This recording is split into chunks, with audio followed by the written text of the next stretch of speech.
Friends, இன்றைக்கி விநாயகர் சதுர்த்தி ஸ்பெஷலாக கொழுக்கட்டை பண்ண போகிறோம். யூஸ்வலாக இல்லாமல் சாக்லேட் வச்சு பண்ண போகிறோம். உங்கள் வீட்டு குட்டீஸ்க்கு இந்த கொழுக்கட்டையை செஞ்சு கொடுங்க, ஜாலியாக சாப்பிடுவாங்க. வாங்க ரெசிபியை பார்க்கலாம்.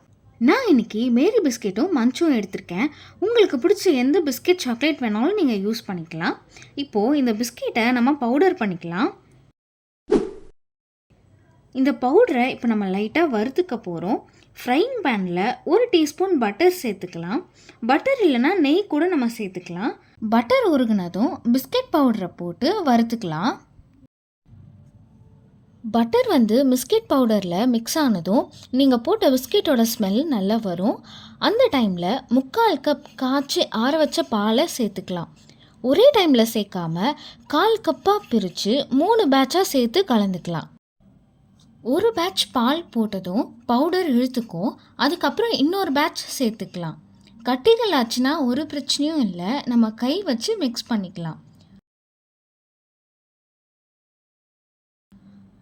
லாஸ்ட் பேட்ச் பாலை சேர்த்து மிக்ஸ் பண்ண அப்புறம் கையில் கொஞ்சமாக எடுத்து பிசைஞ்சு பாருங்கள். கையில் ஒட்டாமல் வரணும். அப்போ தான் மாவு தயாராகிடுச்சுன்னு அர்த்தம். இப்போ இதை ஒரு பவுலுக்கு மாற்றிட்டு கை பொறுக்கிற சூடு வந்ததும் நல்லா பிசைஞ்சிக்கலாம். வேறு எந்த பொருளும் சேர்க்க தேவையில்லை. நம்ம சேர்த்துருக்க பால் கரெக்டாக இருக்கும். சூடாக இருக்கிறப்பவே பிசையணும். பிசைஞ்சிட்டு ஒரு தட்டு இல்லைன்னா துணி போட்டு மூடி வச்சிடுங்க, ஆறட்டும். A few moments later. நம்ம பிசைஞ்சு வச்ச மாவு ஆறுனதும் 1/4 கப் பொடிச்ச சர்க்கரை சேர்த்துக்கலாம். கூடவே 1 டீஸ்பூன் நெய் சேர்த்து நல்லா கலந்துக்கலாம். கொழுக்கட்டையில் வைக்கிற அவுட்டர் மாவு ரெடி ஆகிடுச்சு. உள்ளே வைக்கிற ஃபில்லிங்ஸ் ரெடி பண்ணிடலாம். கொழுக்கட்டைக்குள்ளே ஸ்டஃபிங் வைக்கிறதுக்கு நான் இன்றைக்கி மஞ்ச் சாக்லேட் தான் எடுத்திருக்கேன். நட்ஸ் போட்ட சாக்லேட் எடுத்திங்கன்னா இன்னும் டேஸ்ட்டாக இருக்கும். இப்போ இதை குட்டி குட்டியாக நறுக்கி வச்சுக்கலாம். இப்போ கொழுக்கட்டை அச்சில் கொஞ்சமாக மாவை உள்ளே வச்சு ஒரு குழி மாதிரி ரெடி பண்ணிக்கலாம். பண்ணிவிட்டு நம்ம நறுக்கி வச்ச சாக்லேட்டை உள்ளே வச்சு ஃபில் பண்ணிடலாம்.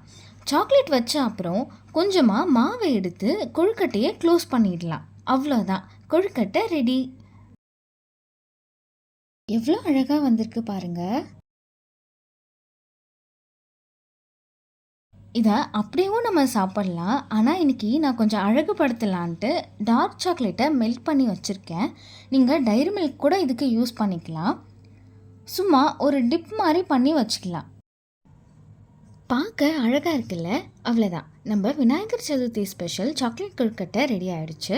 இந்த வீடியோ உங்களுக்கு பிடிச்சிருந்தா லைக் பண்ணிவிட்டு சேனலுக்கு சப்ஸ்கிரைப் பண்ணுங்கள். பாய் பாய்.